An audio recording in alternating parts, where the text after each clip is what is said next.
제목으로 우리 말씀을 나누도록 하겠습니다. 인터넷상에서 떠도는 한 예화, 이런 예화가 있습니다. 한 구두회사에서 사업을 확장을 하면서 시장 조사를 위해서 아프리카에 2명의 직원을 그렇게 보냈다고 그럽니다. 이들이 아프리카 현장을 둘러보고 나서 각각 본사에 보고서를 올립니다. 한 사람은 이곳 사람들은 아무도 구두를 신지 않았습니다. 그래서 이곳의 시장성은 제로입니다. 이렇게 보고서를 올렸습니다. 그런데 다른 한 사람은 이곳에는 아무도 구두를 신지 않았습니다. 그러므로 이들에게 구두를 신을 수 있도록 만들기만 한다면 시장성은 무한대입니다. 이렇게 보고를 했다라고 그럽니다. 같은 장소를 보고 같은 환경을 보았는데도 서로 보고하는 내용이 다르고 생각이 달랐던 것입니다. 한 사람은 그냥 눈에 보이는 현실만을 보았고, 다른 한 사람은 그 현실 속에 숨어있는 가능성을 보았습니다. 우리가 이 세상을 살아가면서 여러 가지 상황과 환경을 만나게 되는데, 그 상황을 어떻게 인식하고 혹은 어떻게 해석하느냐라고 하는 이 문제는 대단히 중요합니다. 무엇을 보느냐, 어떻게 보느냐에 따라서 그 사람의 행동이 달라지고 삶이 달라지기 때문에 그렇습니다. 보통 그냥 일반적인 사람들은 본대로 행동을 합니다. 그래서 보는 것이 사실은 참 중요해요. 보는 것. 자, 오늘 본문을 가만히 보게 되면 이스라엘 백성들이 애굽에서 430년 동안 노예 생활을 하다가 하나님의 은혜로 출애굽을 하면서, 그래서 그들이 나와서 저 바란 광야 가데스 바네아에서 정탐꾼을 보내는 그 사건이 기록이 되어 있는 내용입니다. 이런 말이 430년이지 그 430년 동안 종살이 했다라고 하는 것, 노예 생활했다라고 하는 것, 여러분 한번 상상을 한번 해보십시오. 자유가 없는 곳입니다. 온갖 노동과 수고만 있는 곳입니다. 박해와 멸시와 업신여김을 혹 받는다 할지라도 말 한마디 할 수 없는 그런 상황, 그런 현실입니다. 시간이 지나면 뭔가 나아진다라고 그러면 그래도 희망이라도 있을 텐데, 그 작은 희망마저도 없는 삶입니다. 부모가 노예이면 자녀는 무조건 노예입니다. 그냥 태어나면 노예가 된 겁니다. 꿈과 희망이라고는 단 1도 없는 삶을 살고 있는 이 이스라엘 백성들에게 출애굽이라고 하는 것은 복 중에 복입니다. 장정만 60만 명이 나온 이 이스라엘 백성들이 하나님의 은혜로 홍해를 건넜습니다. 낮에는 하나님께서 구름 기둥으로 그들을 덮어주셨고, 밤에는 불 기둥으로 그들을 보호해 주셨습니다. 먹을 것이 없을 때는 하늘에서 만나를 내리시고 메추라기를 통해서 먹을 것을 공급해 주셨습니다. 마실 물이 없을 때는 반석에서 샘이 솟아나게 하셔서 마시게 했습니다. 때로 그들의 길을 가로막고 있는 사람들이 있을 때는 하나님께서 그들을 물리치도록 그렇게 도와주셨습니다. 자신들의 힘으로 한 것 같지만 모든 것이 하나님의 은혜였습니다. 전적으로 하나님이 하셨고, 하나님이 그들을 도우셨고, 하나님이 인도하셨습니다. 자, 이러한 하나님의 도우심, 하나님의 인도하심 가운데 그들이 출애굽을 해서 이제 요단을 건너서 가나안을 들어가야 되는 그 어간에 와 있습니다. 이제 요단만 건너가게 되면 하나님께서 약속하시고 또 하나님께서 주시려고 그렇게 하셨던 그 땅을 들어가게 됩니다. 지금까지 하나님의 인도하심으로, 하나님의 은혜로 왔고, 믿음으로 그렇게 순종하면서 왔다라고 그러면 이 가데스 바나에서도 그렇게 믿음으로 순종하면서 가야 되는데 이제 여기서 이 이스라엘 백성들이 엉뚱한 행동을 하는 것을 보게 됩니다. 그동안 잘 달려왔는데 이 결정적인 그 순간에서 인간적인 선택을, 인간적인 판단을 하는 모습을 볼 수 있습니다. 그 일이 정탐꾼을 보내는 사건입니다. 근데 정탐꾼을 보내는 사건, 정탐꾼을 보내는 일, 여러분 인간적으로는 충분히 이해가 됩니다. 그 땅이 어떤 땅인지, 어떤 사람이 거기에 살고 있는지, 그곳에 들어가려고 그러면 어떻게 들어가야 되는 것이 쉬운 일인지 그 땅의 정보를 수집을 하고 나중에 그 땅에 들어가서 그 거민들, 그 백성들, 거기에 살고 있는 사람들하고 전쟁을 해야 되니까 그 지형지물을 잘 파악을 해놓고 어느 쪽으로 들어가야 전쟁을 하게 될 때에 우리 피해가 적고 저들을 단칼에 이렇게 무찔러 수 있을까? 이런 것들을 정탐을 하고 또 계획을 세우는 것 어쩌면 당연한 것입니다. 당연한 겁니다. 자, 그런데 한번 이런 생각을 해보십시다. 출애굽하는 과정 가운데서 그 60만 명이나 나오는 장정만 60만 명입니다. 어린아이, 남녀노소 다 포함하면 적어도 200만 명이 되는 그런 사람들입니다. 자, 출애굽하는 과정 가운데서 자신들이 계획해서, 자신들이 준비해서 그들이 나왔습니까? 홍해를 건널 때 홍해가 앞에 가로막고 있고 애굽의 군사들은 뒤에서 쫓아오고 있는데 자신들의 방법으로 그 홍해를 건넜습니까? 광야에서 만나와 메추라기를 먹을 때 그들이 한 일이 무엇이 있습니까? 그냥 말씀에 순종해서 밖에 나가서 하루 분량 그냥 그것만 거두어 오면 되는 일 아니었습니까? 농사하지 않았습니다.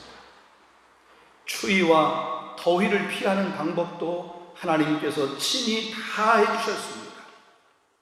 그렇다면 지금 이 마지막까지 그들은 믿음으로 순종하며 걸어갔어야 됩니다. 그런데 그렇게 하지 못하고 인간적인 방법을 사용하고 말았습니다. 여러분, 이 인간적인 방법을 사용해서 40일간 그 정탐한 그 40일의 날수를 연수로 계산해서 40년 동안 광야 생활을 하게 되는 단초가 발생하게 된 사건이 바로 이 가데스 바네아에서 정탐한 사건입니다. 쉽게 갈 수 있는 길을 어렵게, 짧은 여정으로 갈 수 있는 길을 돌아서 길게 간 원인이 바로 이 사건 때문이라고 하는 것입니다. 자, 우리는 여기서 이런 생각을 한번 해볼 수 있습니다. 하나님께서 전적으로 계획하시고 섭리하시고 하나님 인도하시는 길인데, 그러면 이스라엘 백성들이 자기들이 어떤 요구를 하나님 앞에 관철시키기 위해서 그것을 간청을 하고 요청을 하고 또 정탐꾼을 보내겠다라고 그렇게 할 때 그것을 모세가 그 백성들의 요청을 들어서 정탐꾼을 보내려고 그럴 때 하나님이 강권적으로 막으실 수 없었겠는가요? 아니, 전적으로 하나님께서 계획하셔서 하나님이 하셨는데 백성들이 아무리 그렇게 요구한다 할지라도, 지도자 모세가 그것을 허락해서 정탐꾼을 보내는 그런 선택을 한다 할지라도 하나님께서 그것을 막으실 수 있지 않느냐 이거죠. 근데 왜 그것을 막지 않으셔서 그들을 40년이라고 하는 긴 시간 동안 광야를 그렇게 헤매고 또 헤매게 그렇게 만들었느냐 이거죠. 이스라엘 백성들의 책임이 아니라 어쩌면 하나님의 책임 아니냐, 하나님이 그것을 허락하셨기 때문에 그런 것 아니냐 이거죠. 여러분, 성경에 보면 하나님의 뜻이 아닌데도 불구하고 하나님께서 그 길을 끝까지 막지 아니하시고 허용하시는 그런 사례들이, 여러 사례들이 있습니다. 여러분, 이스라엘의 첫 번째 왕이 누구죠? 사울 왕입니다. 이스라엘 백성들이 자기에게도 왕을 세워달라고 그렇게 요청을 합니다. 여러분, 우리가 잘 아는 것처럼 이스라엘의 왕은 오직 하나님 한 분이신데, 하나님의 통치나 하나님의 다스림보다는 인간 왕을 통해서 다스림을 받고 통치를 받고 싶었습니다. 그래서 그들이 뭐라고 간청하여? 왕을 세워달라. 우리에게 왕을 세워달라고 그렇게 요청을 합니다. 하나님이 단번에 막으실 수 있습니다.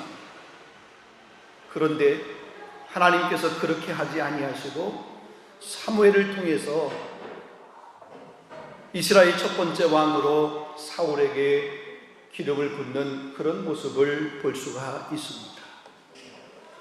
여러분, 아담과 하와의 선악과 사건도 마찬가지입니다. 우리가 그렇게 봐야 됩니다.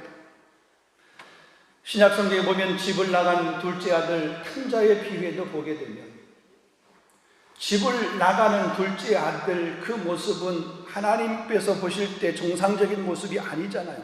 그러면 다리를 좀 부러뜨려서라도 나가지 못하도록 그렇게 막았어야 되잖아요. 그런데 나간다고 그럴 때, 아버지로부터 분깃을 달라고 그럴 때 다 허용해서 실컷 고생을 하고 다시 돌아오는 그 길을 허용하셨어요. 하나님은 하나님의 뜻이 아닌 일인데도 불구하고 허용하시는 경우들이 있습니다. 이것을 통해서 깨닫게 하시려고 하시는, 무언가를 깨닫게 하시려고 하시는 하나님의 허용입니다. 허용. 이것을 우리 신학적인 용어로 보면 허용적 작정이다, 이런 표현을 씁니다. 허용적 작정. 작정이라고 하는 얘기는 하나님이 정하신 뜻이라고 하는 얘기입니다. 그러니까 인간의 범죄에 관해서 하나님은 막으실 수 있음에도 불구하고 허용하시는 거죠. 사단이 악한 그런 활동들을 하는 것도 하나님께서 허용하시는 이런 모습입니다. 그래서 이 허용적 작정이라고 하는 표현을 씁니다. 그런데 하나님은 이 허용적 작정을 통해서도 하나님의 영광을 드러내는 모습을 볼 수 있습니다. 신학을 공부하는 시간이 아니기 때문에 허용적 작정과 유효적 작정을 이렇게 분류해서 다 설명할 수 있는 그런 시간은 아닙니다만, 어쨌든 하나님이 막으실 수 있음에도 불구하고 허용하시는 그런 일들, 허용적 작정이라고 그렇게 이야기합니다. 자, 그런데 이 허용적 작정을 통해서라도 하나님은 궁극적으로 영광을 드러내신다라고 하는 겁니다. 오늘 이 본문의 사건도 보면 하나님이 원하시는 것은 아니었지만 이스라엘 백성들 요구대로 모세가 그것을 행하는 것을 막지 아니하시고 허용하셨습니다. 이 일에도 분명한 목적이 있다는 거죠. 또 이렇게 허용하셨음에도 불구하고 허용하신 이 사건에도 하나님의 영광이 드러난다라고 하는 겁니다. 이유는 끝까지 믿음으로만 살아야 한다라고 하는 것, 모든 것을 믿음으로 볼 수 있어야 된다라고 하는 것을 교훈하기 위함입니다. 자, 이스라엘 백성들이 출애굽하여서 약 2년 한 4개월 정도, 한 2년 좀 넘는 그런 시간이 지났을 때 가나안이 보이는 이 파란 광야 가데스 바네아에 이르게 됐습니다. 자, 모세가 이스라엘 백성들이 이렇게 외칩니다. 하나님께서 너희에게 이르신 대로 저 가나안 땅에 올라가서 그것을 취하자, 이렇게 외쳤습니다. 그러면 모세의 그 외침대로 이스라엘 백성들이 순종하여서 믿음으로 그렇게 나아갔으면 되는데, 그러지 아니하고 백성들은 우리가 가나안에 올라가기 전에 먼저 한번 그 땅이 어떤 땅인지 한번 정탐하면 좋겠습니다. 정탐꾼을 보내자고 그렇게 제안을 하는 거예요. 그래서 각 지파에서 한 명씩 12명의 정탐꾼을 보내게 되는 모습입니다. 그들이 40일 동안 정탐을 하고 와서 보고하는 내용, 12명의 사람들이 10명의 사람과 2명의 사람들이 서로 상반된 것을 보고하는 내용이 오늘 본문에 기록이 되어 있는 겁니다. 서두에도 말씀을 드렸지만 같은 장소를 보았습니다. 이 12명의 사람들이 흩어져서 각기 그냥 자기의 편한 대로 본 것이 아니라 나름대로 그들은 그룹을 이루어서 함께 동일한 장소를 보았습니다. 본 것이 다른 것 아닙니다. 그런데 동일한 장소를 보고 왔는데 그들의 본 것을 보고하는 결론이 달랐습니다. 보고가 달랐습니다. 자, 오늘 서로 다른 보고를 하고 결론을 전하고 있는 두 부류의 사람들을 잠시 한번 생각하면서 오늘 이 본문의 사건이 우리에게 무엇을 교훈해 주고 있는지 그 교훈을 우리가 붙들기를 원합니다. 첫 번째로 보면 세상과 사물을 육신적인 눈으로만 보는 사람들입니다. 12명의 정탐꾼이 가나안 땅에 들어가서 40일이라고 하는 기간 동안 자세히 정탐을 했습니다. 여러분, 이 정탐이라고 하는 이 말, 이거는 그냥 대충 둘러봤다고 하는 이야기가 아닙니다. 나중에 이 가나안에 들어가게 되면 그곳에 거주하고 있는 사람들하고 전쟁을 해야 되기 때문에 계획을 갖고 의도를 갖고 나름대로 그 지형지물이든지 길이든지 뭐 이런 것들을 정확하게 살펴본 것입니다. 그리고 돌아와서 10명의 정탐꾼이 보고를 합니다. 그 땅은 아름답기는 합니다. 거주민들을 삼키는 땅입니다. 성읍은 견고하고 심이 큽니다. 그곳에 살고 있는 아낙 사람들을 우리가 보았는데 너무나 그들은 신장이 크고 장대합니다. 우리는 그들에게 비하면 메뚜기에 불과합니다. 그러니 결론입니다. 올라가서 그 백성을 친다고 하는 것은 불가능한 일입니다. 우리는 올라갈 수 없습니다. 가면 지는 것 뻔합니다. 이런 보고의 내용입니다. 이 10명의 사람들이 본 것은 그냥 현상만 본 것입니다. 현상적으로 보면 실제로 그랬습니다. 그들의 말이 결코 거짓말이 아닙니다. 여러분, 이 본문 비슷한 말씀이 신명기 말씀에도 있는데 신명기 말씀에도 보면 그 가나안 사람들에 대해서 그 가나안에 대해서 이렇게 표현하고 있습니다. 가나안 땅을 가리켜서 아름답고 풍요한 땅, 젖과 꿀이 흐르는 땅이라고 표현하였습니다. 그 성읍이 견고하고 심이 크다는 말도 했습니다. 거기 아낙 자손들이 있다는 말도 했습니다. 사실입니다. 가나안의 관문이라고 일컫는 여리고성, 그 여리고성을 보게 되면 그 여리고성은 난공불락의 성이에요. 우리 고고학자들에 의하면 그 여리고성은 성벽이 그냥 하나로만 되어 있는 것이 아니라 외벽이 있고 내벽이 있습니다. 이 성벽의 이 높이가 약 한 15m 정도 되는 그런 엄청난 그런 성입니다. 자, 이들이 본 것은 그냥 육신의 눈으로 이 가나안을 그냥 살펴본 것 뿐입니다. 다른 말로 얘기하면 불신앙의 눈으로만 그 가나안의 모습을 보았다는 거예요. 신앙의 눈으로 본 것이 아니라 불신앙의 눈으로. 현실적, 현상적으로는 전혀 틀린 이야기가 아닙니다. 반면에 둘째로 보면 믿음의 눈으로 보는 사람들이 있습니다. 누구냐면 오늘 본문에 보면 여호수아와 갈렙입니다. 이들은 믿음의 눈으로 보았습니다. 본문 30절 말씀을 보면 우리가 곧 올라가서 그 땅을 취하자 능히 이기리라. 여러분, 모세가 이스라엘 백성을 이곳까지 인도해서 이 바란 광야까지 인도해서 저 가나안을 이렇게 바라보면서 우리가 올라가서 저 가나안을 취하자, 올라가자 그렇게 외쳤을 때 정탐하고 돌아온 여호수아와 갈렙의 보고는 바로 우리가 올라가서 그 땅을 취하자 능히 이기리라 이거였습니다.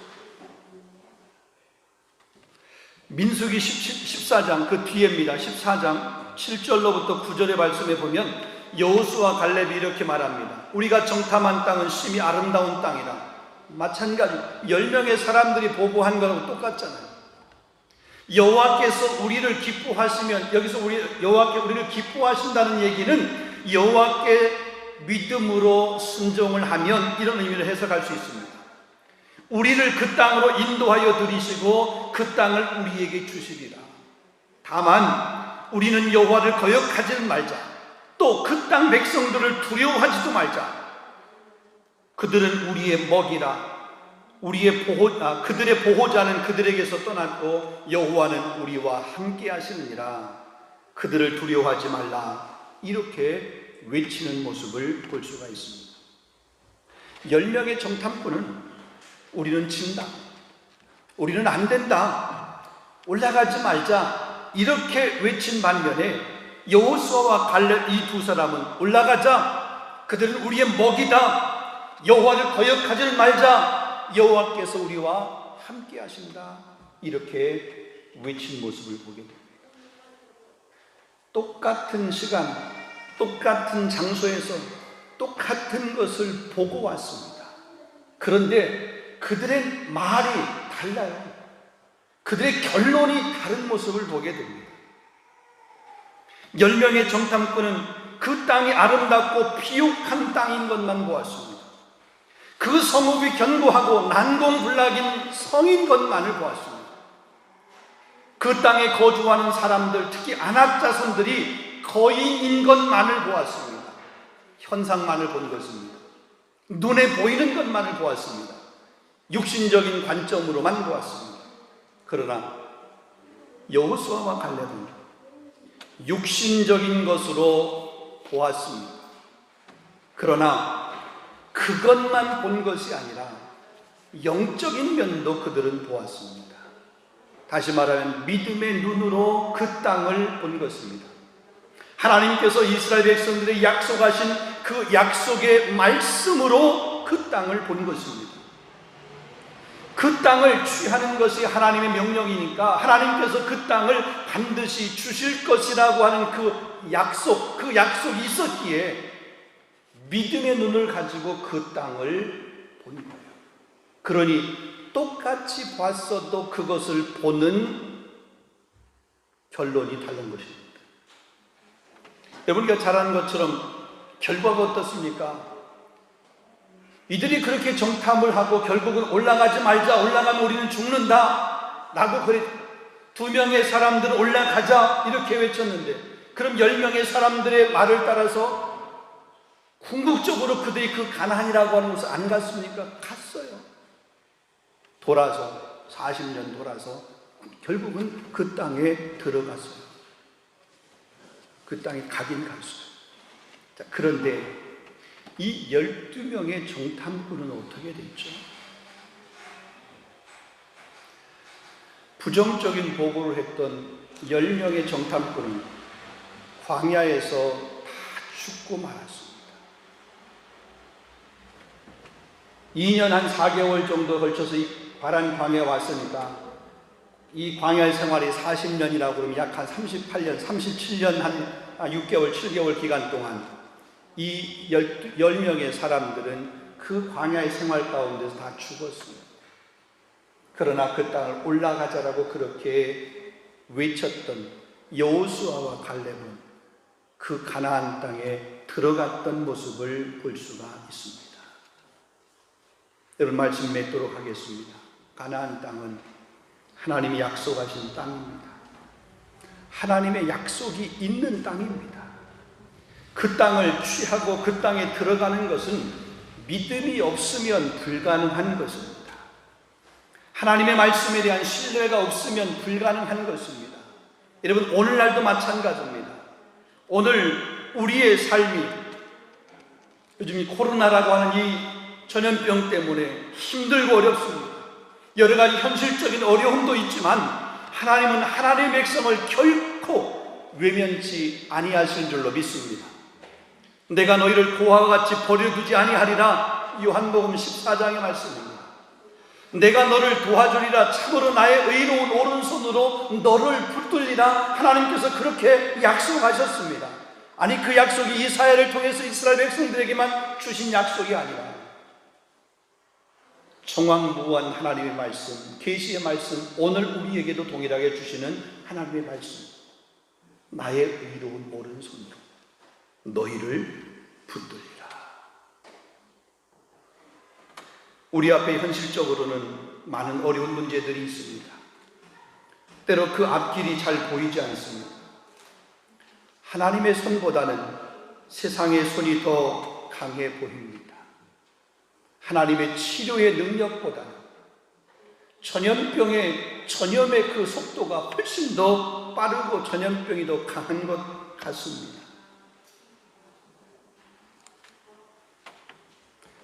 우리의 삶의 환경이 점점 어려워지는 것 같고, 또 이렇게 보이는 것이 어쩌면 현실입니다. 현상입니다. 그렇다고 하나님을 원망하거나 불평하지 마시기를 바랍니다. 믿음이 없는 사람처럼 내 길은 여호와께 숨겨졌으며 내 송사는 하나님에게서 벗어났다, 그렇게 여러분 불평하지 마시길 바랍니다.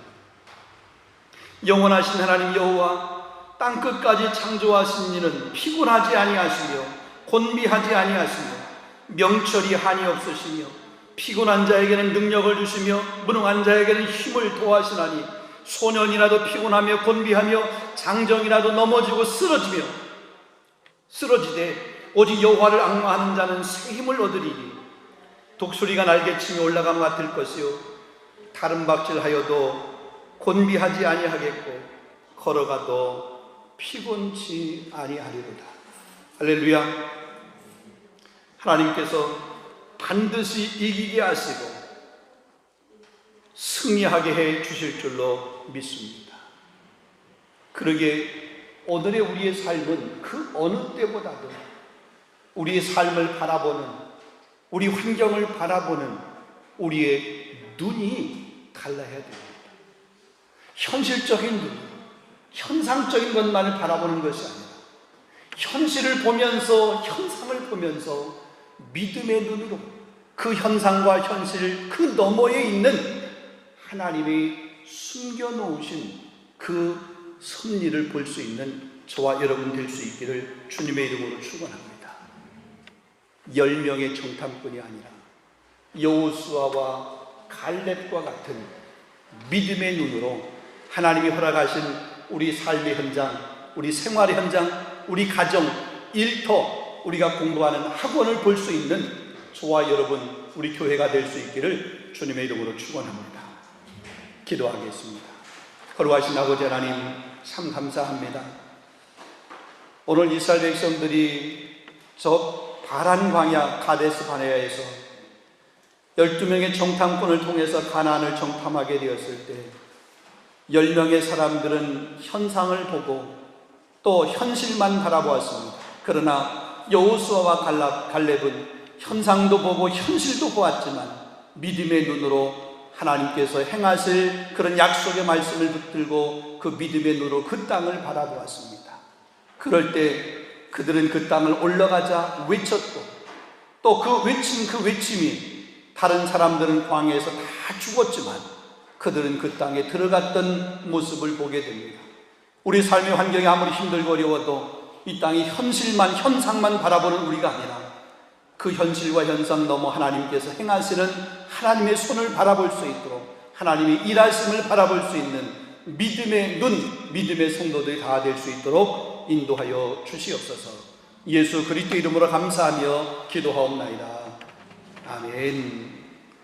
자, 우리 말씀 기억하시면서 여러분